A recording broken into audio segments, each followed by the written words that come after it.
అస్సలాము అలైకుం వరహ్మతుల్లాహి వబరకాతుహు.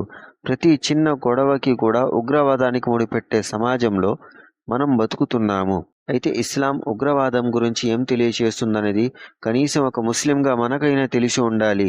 ముహమ్మద్ సల్లల్లాహు అలైహి వసల్లం గారన్నారు, మన్ ఖతల రజులన్ మిన్ అహ్లి జిమ్మ లం యజిద్ రీహల్ జన్న. ఏ ఒక్క మనిషి అయినా కూడా మన ప్రాంతంలో ఉన్నటువంటి ముస్లిమేతరుడిని చంపినట్లయితే అతను స్వర్గం యొక్క సువాసన కూడా పొందలేడు.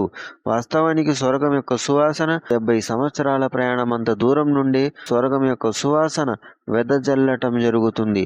కానీ ఆ సువాసన కూడా పొందలేరు.